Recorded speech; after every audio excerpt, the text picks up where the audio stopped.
Presidency today hints at an imminent cabinet reshuffle in the President Bola Tinubu's team.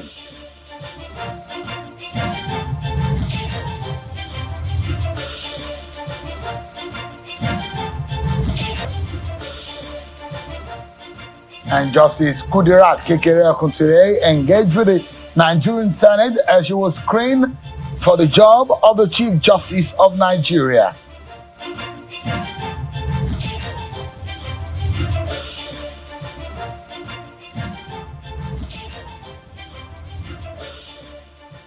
Hello everyone, welcome to the program. This is Politics Today live on Channels Television. I'm Sean Wakimaloe in Lagos, Nigeria. Let's begin tonight by giving you an update on what has happened today. And one of the biggest story is the fact that there might be some changes in President Bola Tinubu's cabinet. The president today has told us that the president has expressed a desire to reshuffle his cabinet. The special advisor to the president on information and strategy, Mr. Bayo Onanuga, confirmed these to said House correspondents while briefing them on some national issues at the presidential villa in Abuja. He knows that contrary to insinuations in some quarters, the current government has recorded significant achievement in its quest to transform the economy, which members of the public are unaware of.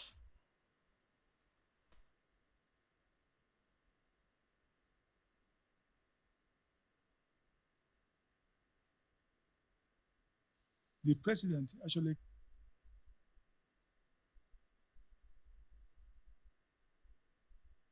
about the activities of his government.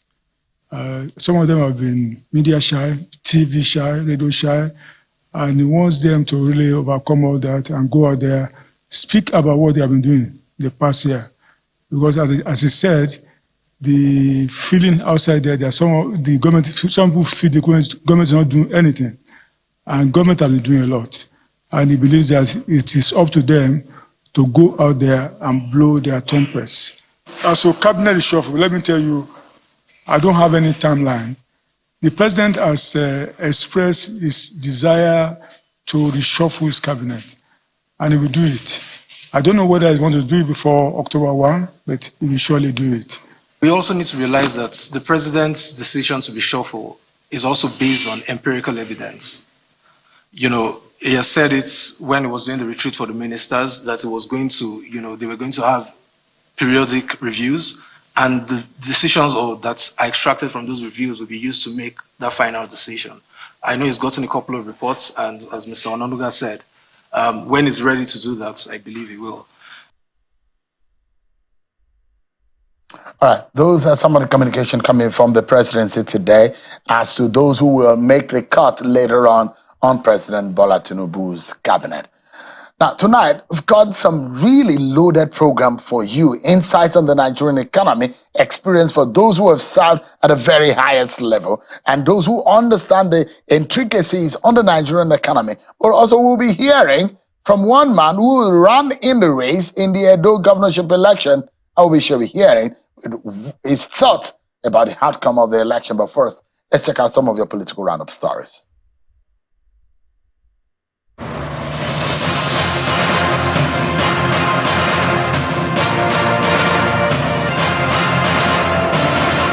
Justice Emeka Wite of the Federal High Court, Abuja, has adjourned the suit filed by the Economic and Financial Crimes Commission against the immediate past governor of Kogi State, Yahaya Bello, to October 30th. The adjournment came as ex-Governor Bello moved to the Supreme Court to file an appeal seeking to set aside the arrest warrants issued by the trial court on April 17. At the day's proceedings, counsel to Mr. Bello drew the court's attention to the fact that the issue of arraignment of the defendants was the subject matter of an appeal already entered by him at the Supreme Court. Justice Emeka Wite said with the submission made by the counsel, he would have to decide the issues raised in one way or the other and subsequently adjourned the matter to 30th of October for ruling and arraignment. Justice Peter Lifu of the Federal High Court, Abuja, has restrained the governors of the People's Democratic Party, its National Working Committee and Board of Trustees from tampering with or dissolving the executive committees of the party in Rivers State. The court also restrained them from constituting any interim committee to replace the officers of the party at the state, local government and ward levels who are pro-Wike in Rivers State. Justice Lifo gave the order while delivering a ruling in an ex-parte application brought before him by the PDP River State Executive Committee, led by Aaron Chukwuemeka and his counterparts at the local government and ward levels. In Enugu State, the Inter-Party Advisory Council, IPAC, has commended the State Independent Electoral Commission, NCEC, security agencies and political parties on the conduct of the just concluded local government elections, describing the election as free, fair and credible. At a press conference in Enugu, the chairman of the body in the state, Mr. Obioman Namani, shared his observation and areas of improvement in future elections. The group is enjoining both the winners and those who lost to work together for the development and good governance of Enugu State. Members of the Labour Party caucus in the House of Representatives have condemned the outcome of the Edo State governorship election, insisting that it does not reflect the true will of the people. According to the lawmakers, the Labour Party presented the best candidate in the election, who was brazenly rigged out of the process. The Ogun State Governor, Mr. Dakpa Abiodun, has expressed the readiness of the governors from southern Nigeria towards working with their traditional rulers to foster peace, unity and engender development in the region. Governor Abiodun made the declaration when he received members of the Technical Committee of the Southern Nigerian Traditional Rulers who paid him a courtesy call in his office. The governor says that as the region continues to face threats to peace, including insecurity and communal clashes, collaboration with law enforcement and government remains crucial, as traditional rulers are not just custodians of culture, but also stewards of the environment and future.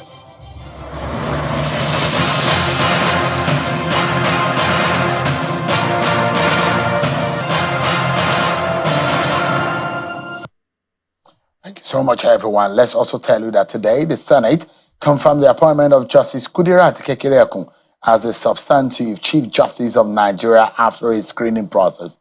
The development comes after President Bola Tinubu wrote to the Senate seeking a confirmation as the CJN. Senate President Godswill Akpabio read President Tinubu's letter during plenary yesterday.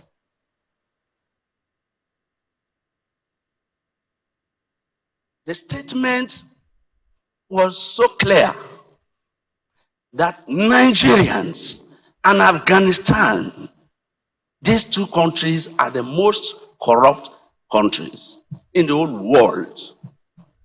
And here we are, sir.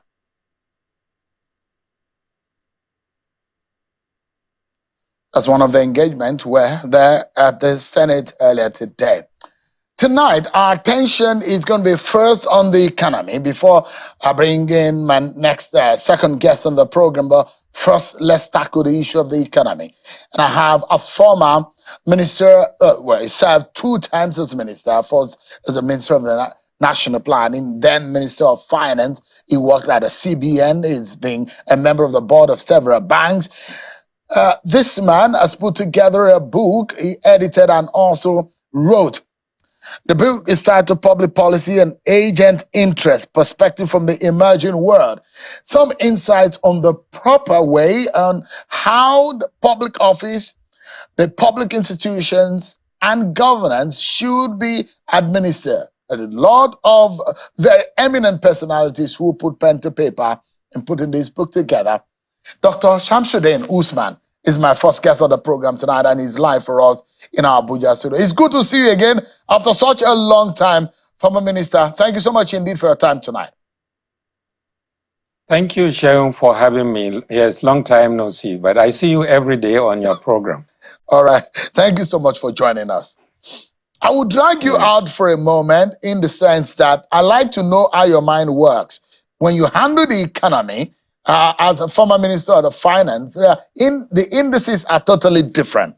And reading through this book on my flight today, I looked at a whole lot of the standards and some of the things that a lot of your friends who contributed to this book, and I'm wondering, why does it seem that a lot of people, when they're in public office, things are perhaps a bit more different to handle, and they see it differently when they get out of office? Why does it look so much that they cannot speak their minds when they're in office, but when they get out, the thoughts are freer?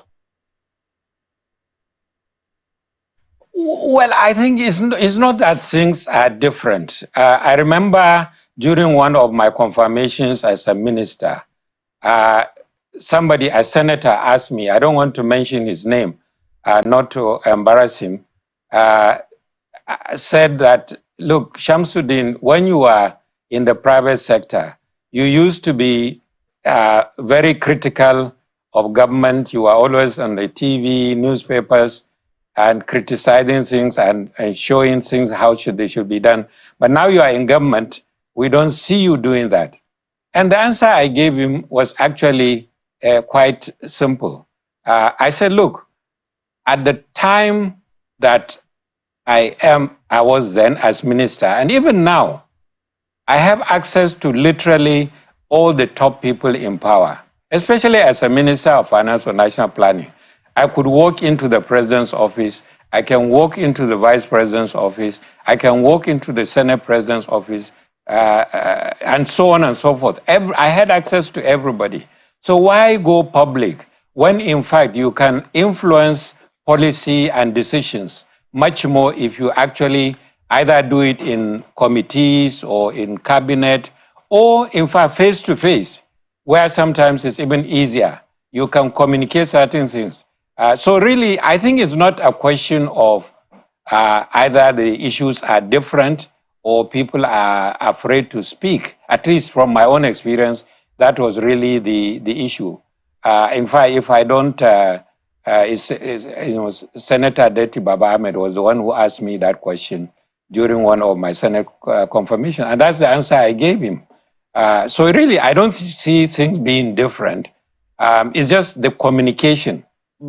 In this particular case, having left office about, since 2013, I had mulled the idea of writing a book, particularly in terms of what have been my experiences when in government, what were some of the things that we tried to tackle, how successful were we, and how unsuccessful were we, so that it will be more like a lesson either to people who are on seat now or people who are coming.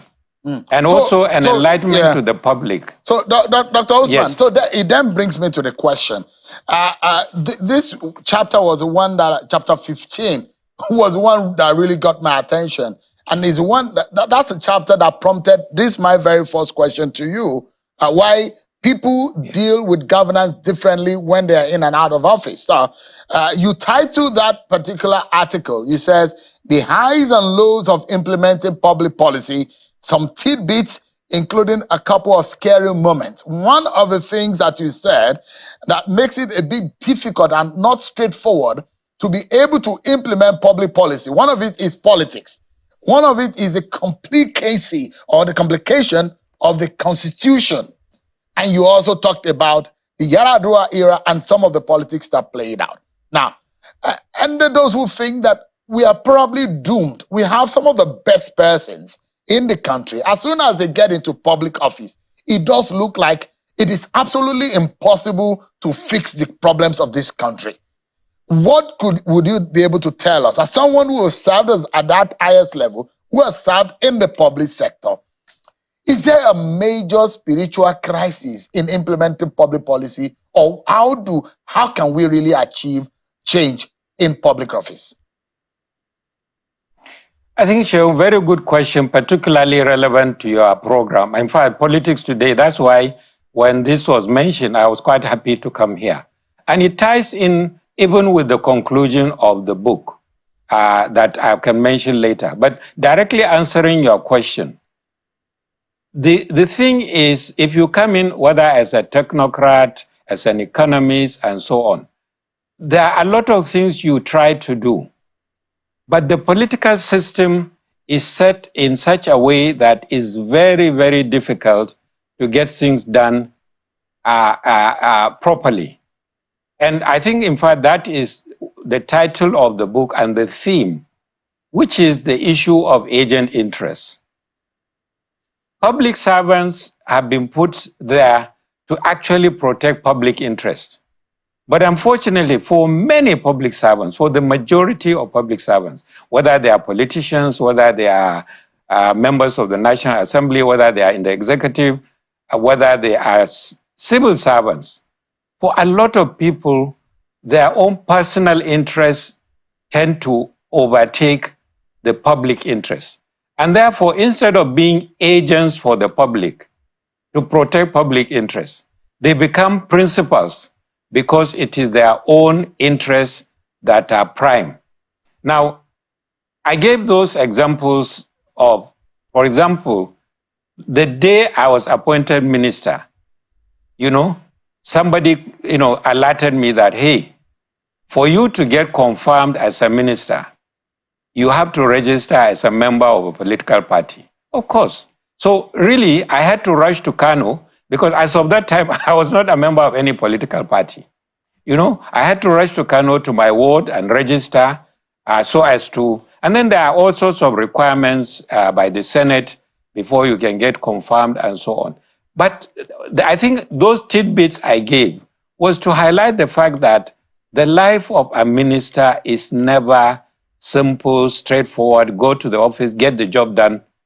No, there are always, and unfortunately, this is part of the problem. Political issues that you have to handle, scheming. I gave several examples in the book of a time, for example, during one of my confirmations in the Senate, when a couple of senators from my state decided that they were not going to support my confirmation, simply for political reasons. Somebody set them up to do that. And I was going to face some serious embarrassment.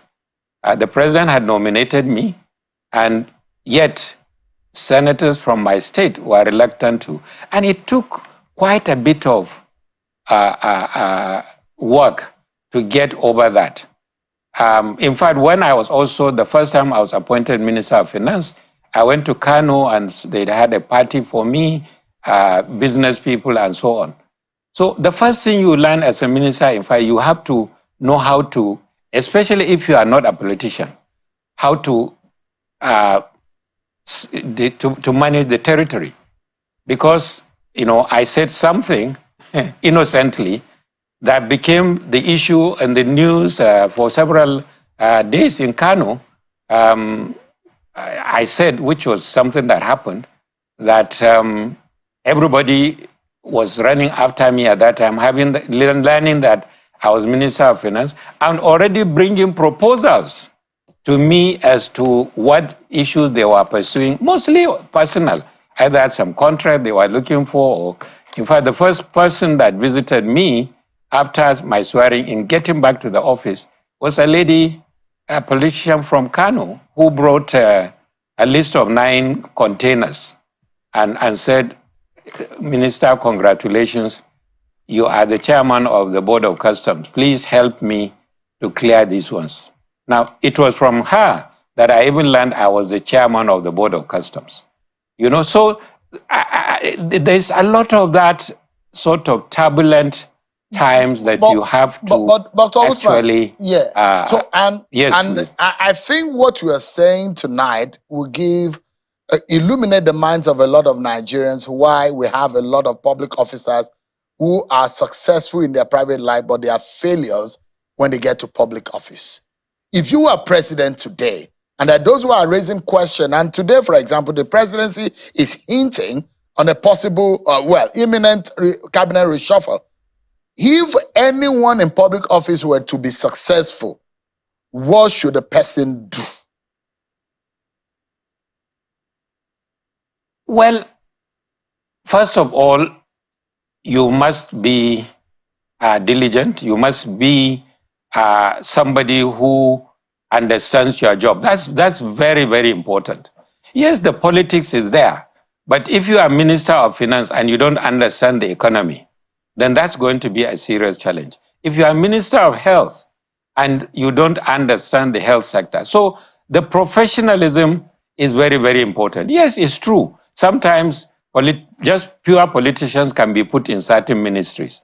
That may not necessarily be a disadvantage. Though for some ministry, for example, Ministry of Justice, you have to put a lawyer, somebody who understands. But what you need to do is, first of all, be focused. There are going to be all sorts of diversions.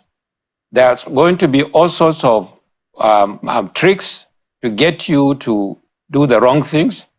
But if you stay firm and committed and also know what you are doing and really stay close to the program of the president, because that's very, very critical.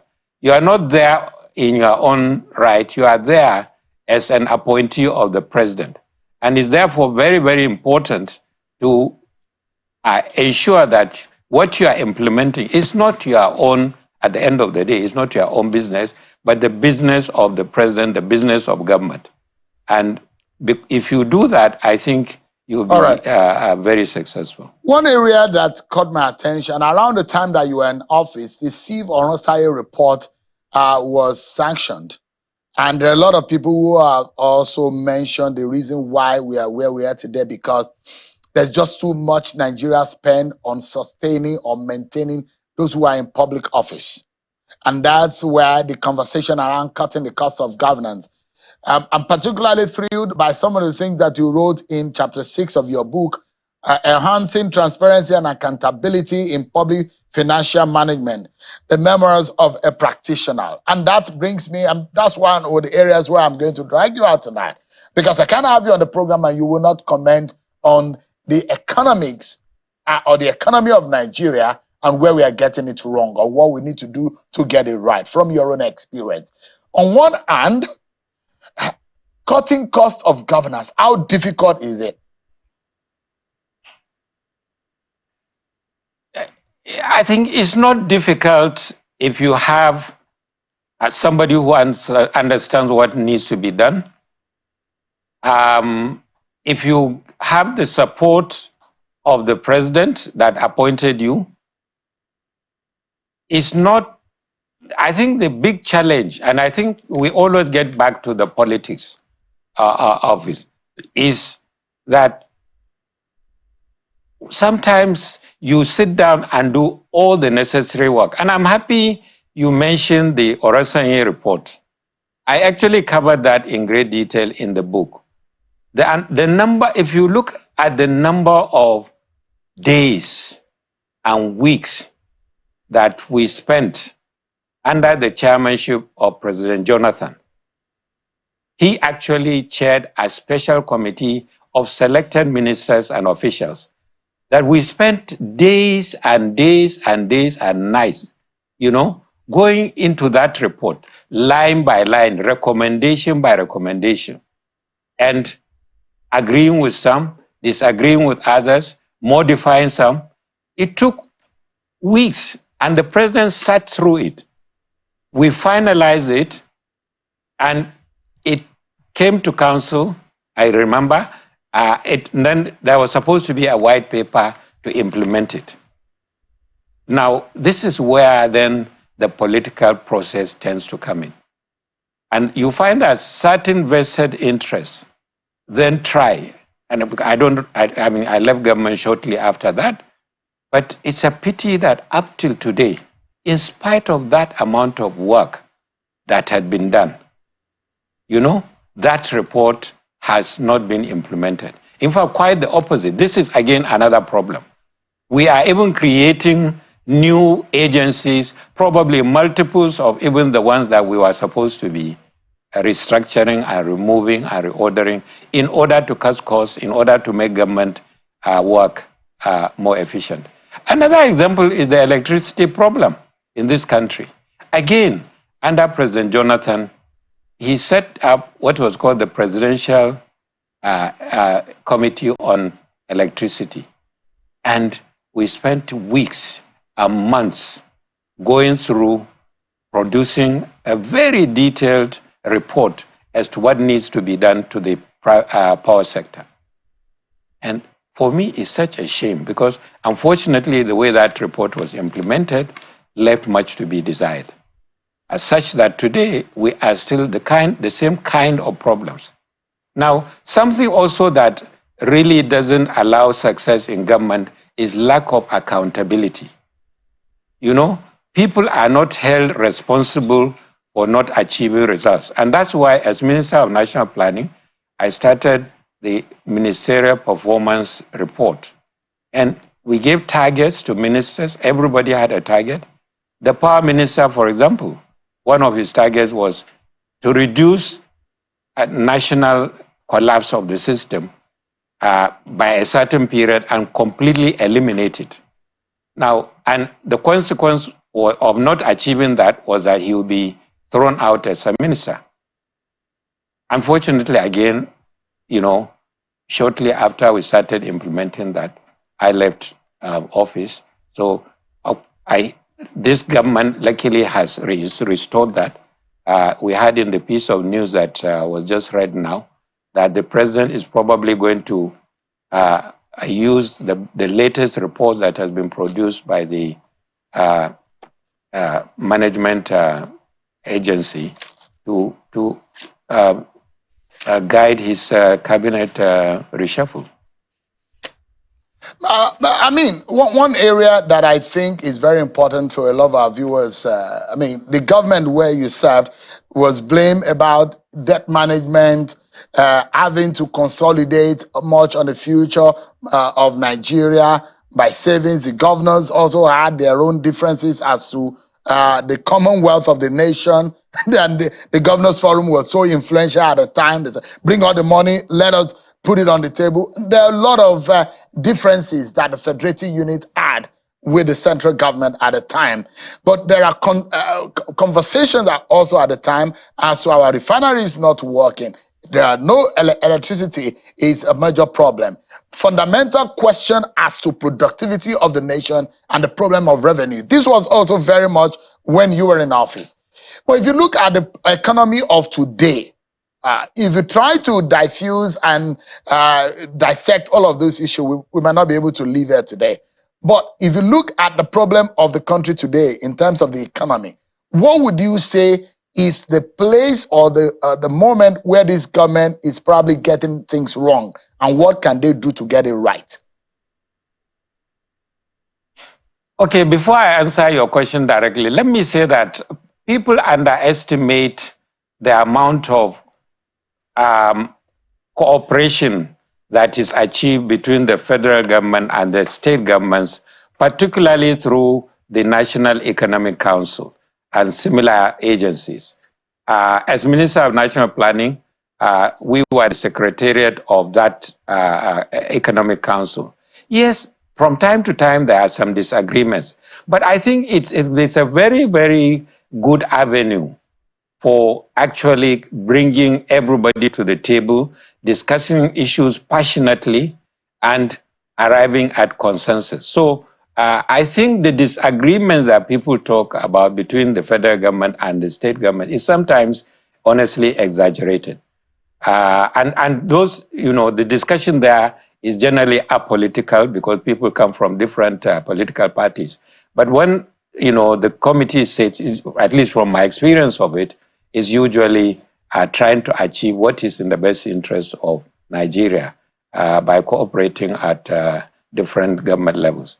Now, coming to the economy and what you say this government needs to do, I think for me is really, I don't see it as failing to do anything or not achieving things, as more of certain things need to be done a bit more. And I think in that regard, I would say that, especially having been finance minister and having been also in the central bank, where at one time I was the deputy governor in charge of the monetary policy side. So I've experienced both sides. I would say that the governor of the central bank needs to be supported with more action on the fiscal side. There's a limit. Monetary policy has a limit. You can tighten up like they've continued to do. You can increase interest rates. You can do all of those. The effect will be there. It will help to control inflation some bit. But if the fiscal side is actually not pulling its own weight and not being supportive enough, then clearly that can cause a problem. Now, I know, for example, there's a lot of effort going on to raise more revenue, to examine expenditure, cut costs.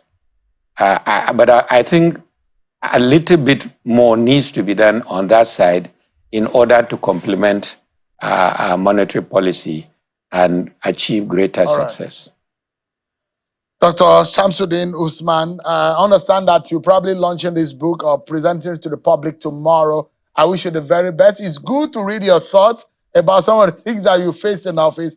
Some of us who report some of those things when you were in office, now we get clarity on some of the reasons why you took those decisions, but it's good for the public to know.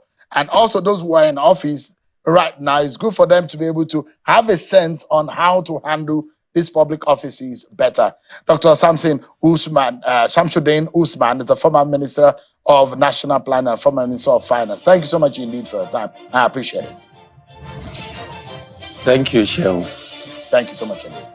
We take a break, everyone, but when we return, Mr. Olumide Akpata, the Labour Party governorship candidate in the Edo governorship election, will be joining me next. And we shall be appraising the Edo governorship election of last Saturday.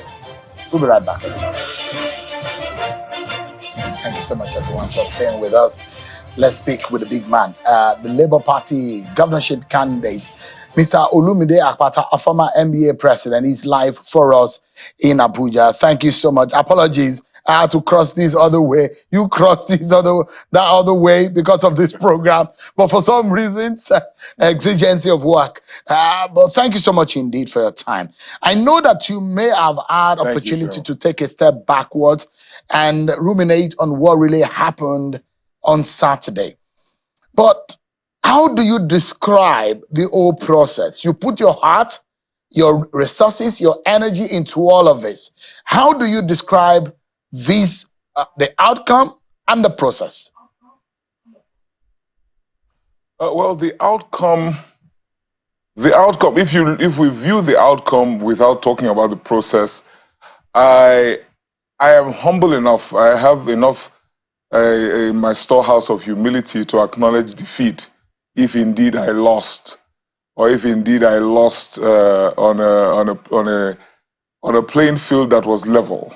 So that is the outcome. The outcome, as you can see, is that the Labour Party came a very distant third. However, that outcome was, it came as a result of a process that was thoroughly flawed. And it actually, Saturday, 21st of September, it was tragic. It was a tragic event that took place in Edo State.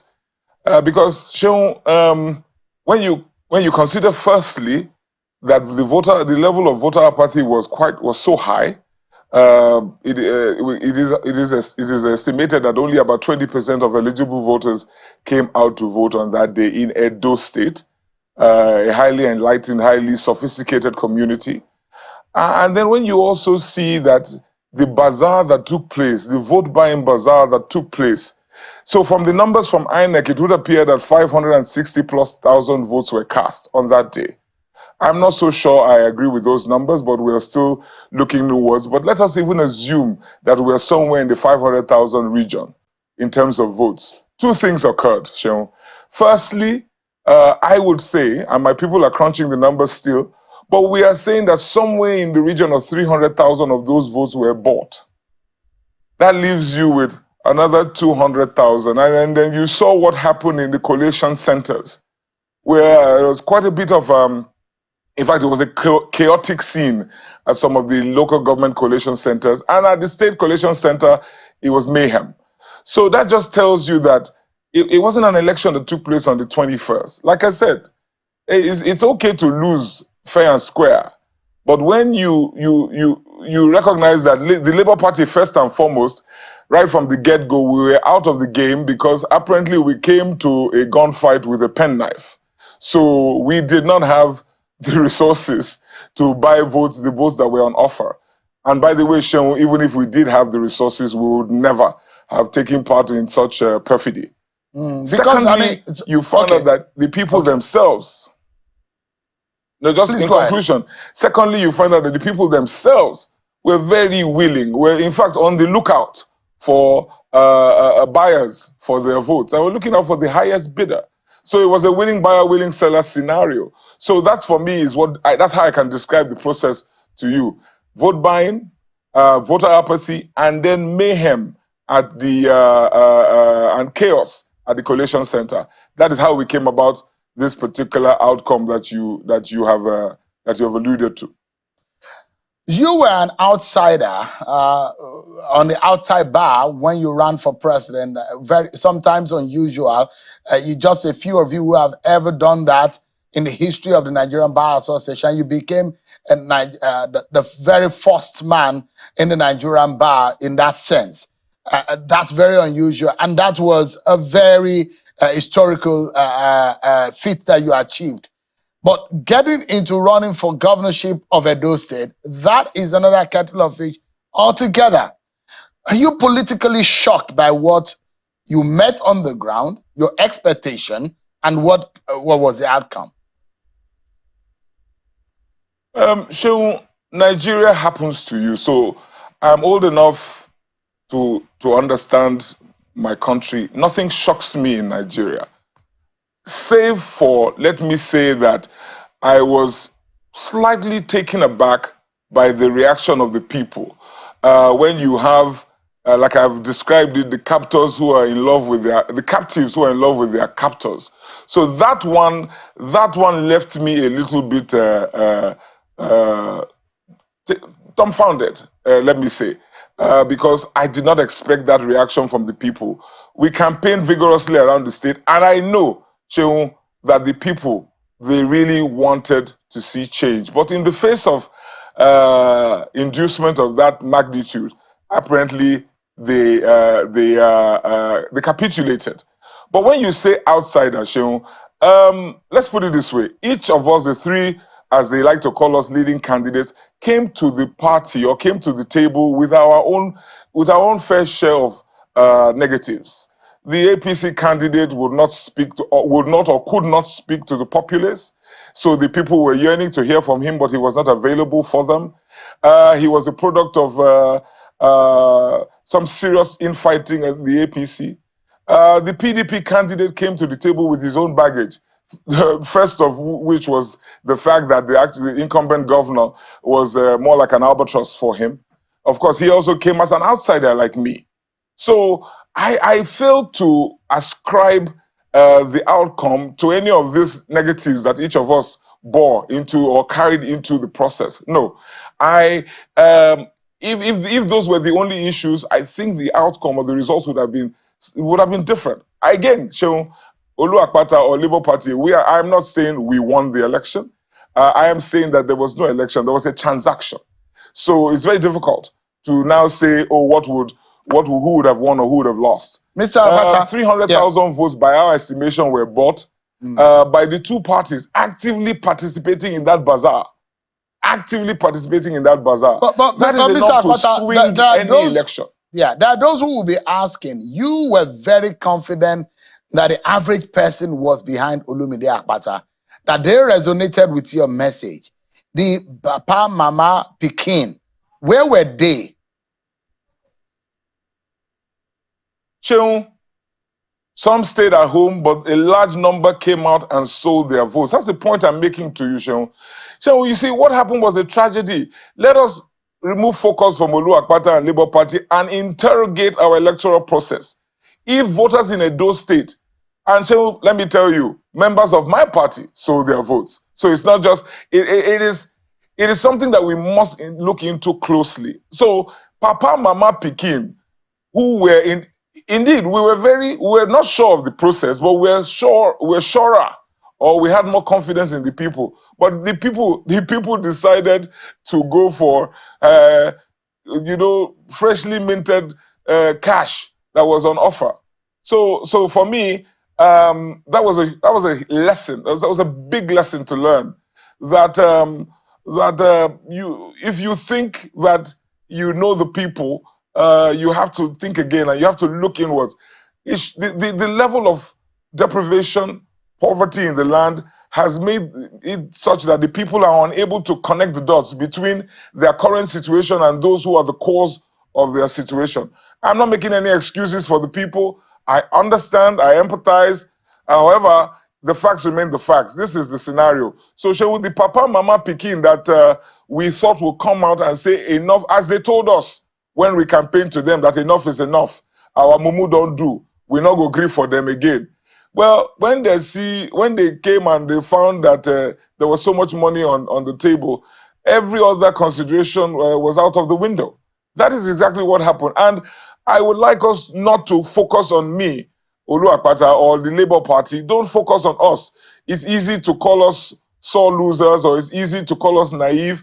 You can say that, but please focus on what happened on Saturday.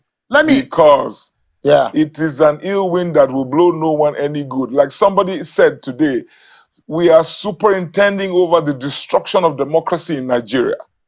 It is unfathomable that a country like this, like Nigeria, unfathomable that this kind of perfidy can take place in broad daylight in such a brazen manner. I think we should focus on that, Sean. More elections are coming. Ondo, Anambra, and I assure you that this is the playbook that will be applied in each of those in those elections. I'm not sure you have seen Mr.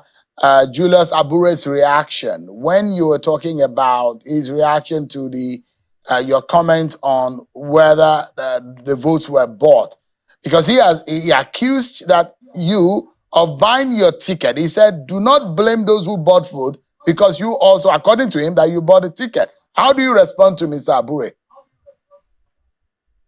I read it somewhere. I read this somewhere, and you know, I'm a lawyer. I'm very hesitant to respond to what I've heard, not from Abure himself. I dare him to say this to my face.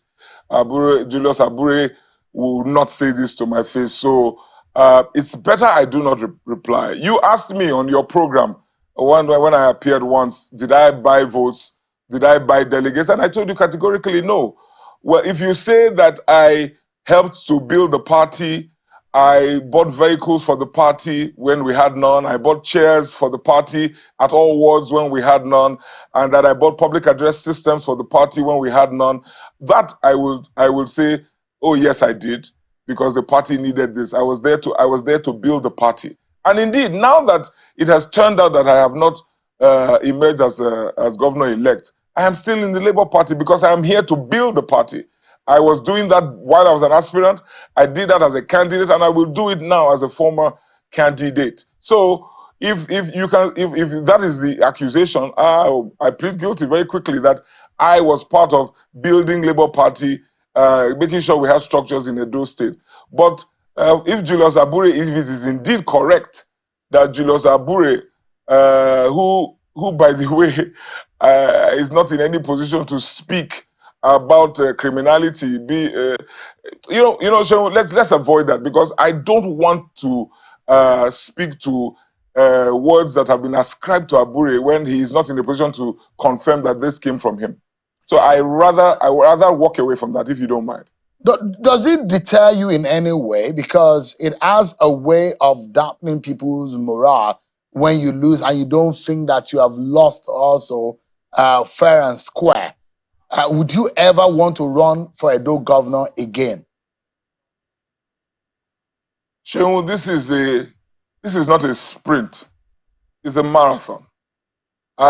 Every time I came on your program, I'm sure I have said to you over and over again that we are here to fix Nigeria, fix the state, Edo State, to join hands with like-minded persons to ensure that we pull our country and my state out of the doldrums. So it will take more than one mishandled or one election that was a travesty to deter me. As you can see, I'm here in your studio speaking to you. I am ready to continue with this. I want to be able to tell my grandchildren what I did when Nigeria was at this very difficult time. What did I do? So it's going to take more than one election. We're in this for the long haul, yeah. So you mean that you will run again? You're not going to see the back of me very soon. Interesting. I'm sorry? And I said it means that you are probably going to do this again. It's reassuring. But let me ask you, in all of this, as a lawyer, of course, you know your rights under the law.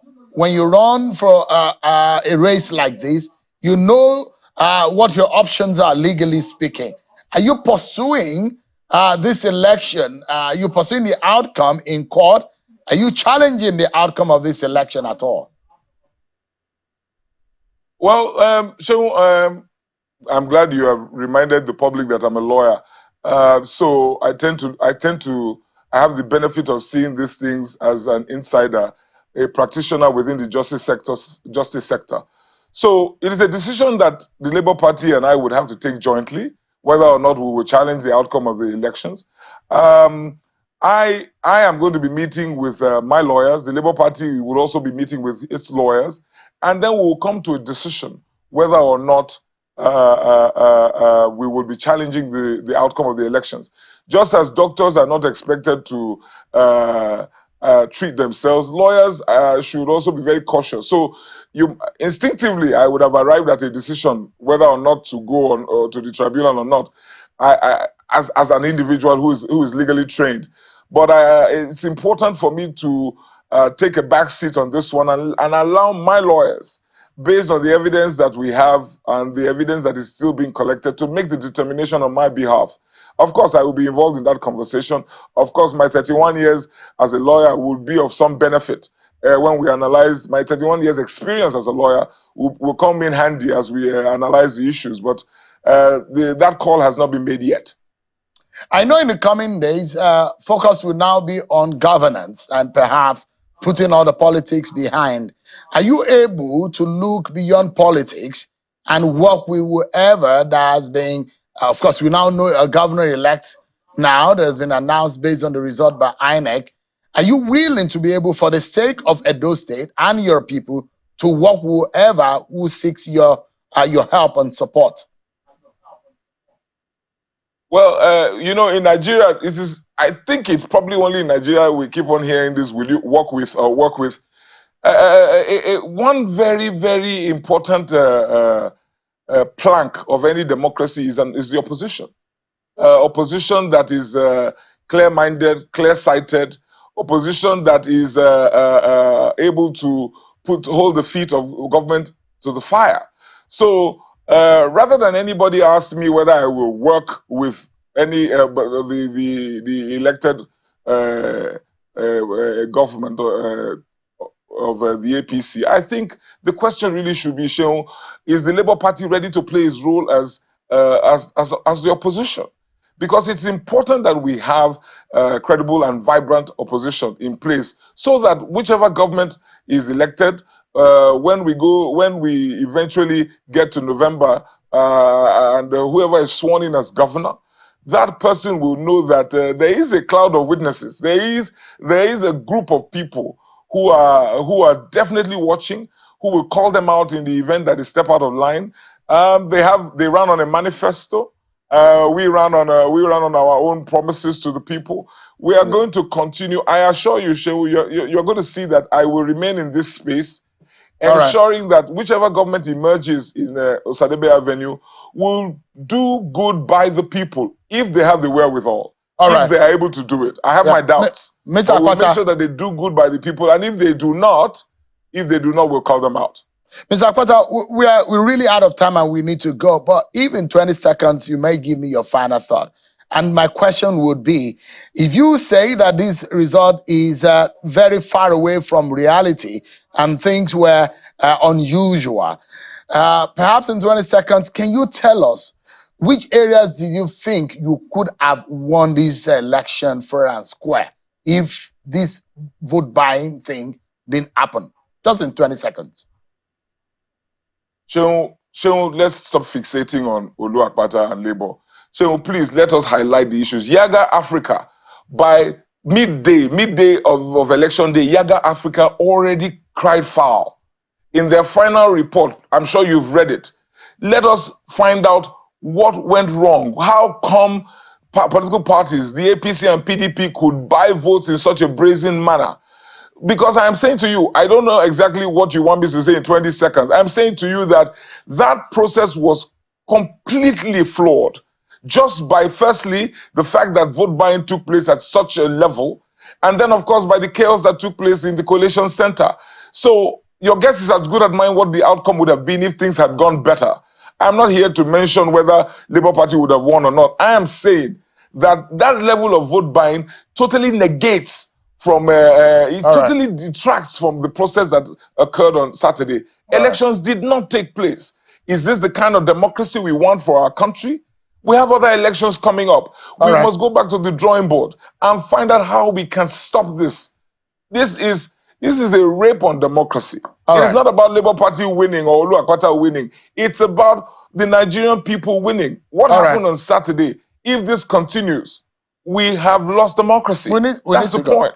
Yeah. Mr. Olumide Akwata, the governorship candidate of the Labour Party in the last Saturday governorship election in Edo, said, many thanks, and it's good to see you again. I appreciate your time tonight. Thank you, Shehu. Much appreciated. Thank you so much. But that's our show for tonight, everyone. Many thanks for watching. I'll see you next time. God bless Nigeria.